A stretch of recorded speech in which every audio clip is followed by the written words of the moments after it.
Agora aqui com o Guilherme Lobo, protagonista de Hoje Eu Quero Voltar Sozinho. Guilherme, como que tá sendo pra você a expectativa de ver a reação do pessoal que vai assistir em primeira mão o filme aqui hoje?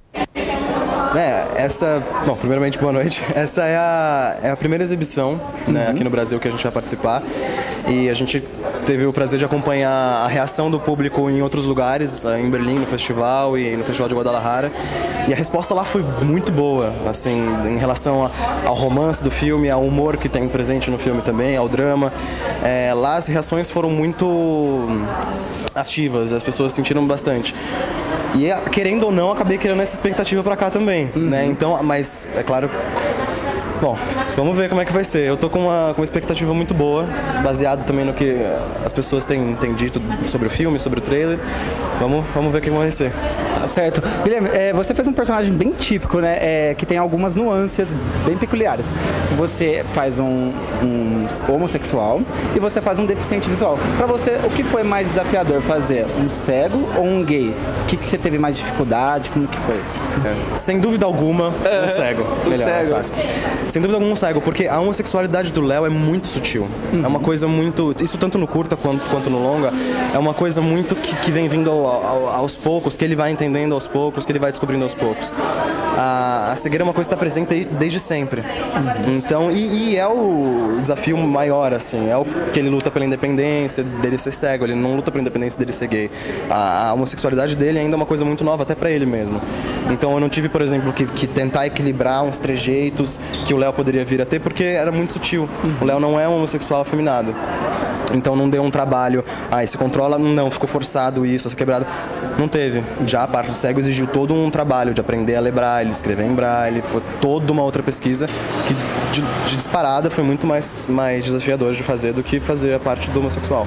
Para construir seu personagem, você fez algum tipo de laboratório para você fazer o deficiente visual? Frequentou algum lugar? Como que foi? Na época do curta, eu aprendi a ler e escrever em braille com uma professora na Biblioteca Braille de São Paulo. Aprendi, e aí no caso eu, Fábio e a Tese, aprendemos a guiar um cego e ser guiado como um cego. Aprendi como funciona o piso tátil, né, que é aquele piso que guia o cego. E eu fiz um laboratório por conta própria, assim, além de pesquisar um pouco com deficientes visuais, bem pouco, assim, como que é a vida. Que aí foi quando eu descobri que dentro de casa eles se movimentam de uma maneira, fora de casa de outra, porque dentro de casa eles conhecem tudo, eles conhecem a mobília, eles conhecem... Então eles não vão ficar tateando como quando na rua, que é um ambiente desconhecido. E aí, por conta própria, eu fui uma vez, ano passado, no metrô, da Estação Paulista até a Butantã, fingindo que eu era cego, pra ver como que era a movimentação dele, como que era a movimentação das pessoas em relação ao cego. E aí, como que foi? Sobreviveu? Sobrevivi, mas assim, eu reparei coisas muito que eu não gostei. Por exemplo, o piso tátil, o primeiro piso tátil que eu peguei me guiou para uma cabine, eu fui comprar o ticket do metrô, me guiou para uma cabine que não tinha nenhum atendente. Mas o piso tátil me guiou para aquele guichê. Então eu fiquei ali esperando, não podia entregar que eu não era cego, até alguém vir e falar, você quer comprar? Então, esse aqui não tem ninguém, vamos lá em outro. Isso é uma falha. É uma falha de organização, no caso do metrô, de não estar ali para atender. Isso foi ano passado, não sei como é que tá esse ano, mas ano passado eu senti isso. E das pessoas, tem aquelas que respeitam, que ajudam, e tem aquelas que só querem distância pra não ter que ajudar. Isso tem, acho que, de tudo, né? Você deixa cair uma caneta no chão, tem as pessoas que vão tentar te ajudar e tem as pessoas que vão olhar pro outro lado. Sempre, né? O Guilherme, pro pessoal que já viu o curta, que gostou e vai estar curioso pra ver o filme, o que tem de novo, o que tem de diferente? A gente percebe a diferença já no título. Antes era Eu Não Quero Voltar pra Casa, aliás, Eu Não Quero Voltar Sozinho. Agora Eu Quero Voltar Sozinho. O porquê dessa mudança que você pode contar pra gente? Essa questão da independência dele. O Léo no curta, primeiro que o foco é mais ali a questão da descoberta do casal também. No longa a gente já tem o pai, já tem a mãe. Mas ele no curta é mais novo. Ele ainda não demonstra tanta preocupação com essa coisa de querer ser independente, de querer voltar sozinho. No longa já não. No longa tem a mãe dele que ela é muito super protetora. Muito super protetora, chega a ser redundante, mas de fato ela é. E ele quer um pouco sair disso. Ele quer ficar sozinho em casa, ele quer ir pra algum lugar sozinho, voltar de algum lugar sozinho, porque ele já sabe que ele tá virando adulto E ele não quer mais ser tratado como criança só por causa da deficiência visual. Então por isso essa mudança já no título, Hoje Eu Quero Voltar Sozinho, porque hoje ele quer a independência dele. Então, esse filme está sendo um dos filmes mais esperados no nosso site. Todo mundo quer ver, todo mundo está curioso e está gerando muita assédio dos fãs. Como que você lida com essa questão? Você recebe muita cantada do público masculino, feminino? Como que é para você essa relação? Não, os fãs são muito carinhosos. Assim, eu tô ainda me acostumando com esse termo, né, fãs. Mas faz parte. Mas eles são muito carinhosos. Sobre isso de cantada, recebo assim, mais de homem do que de mulher. Imagino. Mas nunca, assim, ou quase nunca desrespeitam. Sempre são na brincadeira, por mais que às vezes tenha um fundo de verdade, nunca passa dos limites. E acho que isso é interessante, porque mostra uma admiração comedida com respeito, não é aquela coisa que ultrapassa os limites. E são muito carinhosos. Eu fui presenteado com uma fanpage no Facebook e é um prazer, né, ver que o seu trabalho está sendo reconhecido dessa forma. O pessoal quer saber, gostou de fazer filme, pretende continuar na carreira de ator ou tá bom já? Como que é? Vai continuar fazendo? Agora, só o começo. Se depender de mim, é só o começo agora. Tem novos projetos? Projetos tem, mas projetos é difícil falar quando vai sair, o que são, porque às vezes a gente acaba... O longa demorou 3 anos pra gente conseguir concluir, desde do pequeno processo até o master. Então, um projeto tem, mas vamos esperar um pouquinho pra falar sobre ele ainda. Tá, ok. Mas, respondendo a pergunta, sem dúvida, amei fazer filme. Né? Foi meu primeiro longa-metragem, amei. Fica a dica já pros diretores que estiverem assistindo o filme, ele quer continuar. Quero continuar, não. Tem muita gente querendo ver você aí, continuando na carreira, você tá de parabéns, viu? Bom, agora aqui com Fábio e Tess, completando o time do elenco de Hoje Eu Quero Voltar Sozinho pra Casa, eu quero saber de vocês, como que foi o clima, né, de vocês, dos bastidores, porque no filme rola toda aquela amizade, vocês brincaram muito, foi descontraído, foi tenso, como que foi pra vocês? Foi muito gostoso o tempo inteiro, muita brincadeira. A gente já se conhecia do curta, né? Uhum. Então, o fato da gente já se conhecer já facilitou bastante depois lá na gravação do longa, no set, mas foi uma delícia, né? Foi tipo muito gostoso o tempo inteiro. Uma palhaçada. Certo. E quando surgiu a proposta de fazer o filme, como que vocês receberam a ideia de fazer e continuar? Vocês se sentiram preparados? Foi uma surpresa? Como que foi? Na verdade, o Daniel já tinha a ideia desse projeto, né? Mas depois do curta, não sabia se ia pra frente ou não, ou se ia manter a gente, se a gente ia ter crescido muito pra fazer os personagens. Mas aí, quando eles ligaram pra gente, foi uma delícia, um prazer, assim. A gente já queria muito, já estava muito envolvido com o projeto, né? Então... O pessoal já conhece a história, né? Todo mundo já viu o curta. Agora, o que o pessoal quer saber é o que tem de novo nesse filme. O que vocês podem contar pra gente? O que tem no filme hoje a contar? Hã? Que a gente pode contar? E aí? Complicado, hein? Qualquer coisinha. Eu acho que, bom, tudo se intensifica. Outros personagens virão para causar conflitos difíceis, enfim, para os personagens principais. A gente tem essa nova personagem que é a Karina. Gabriel e Karina. Só isso que eu posso falar.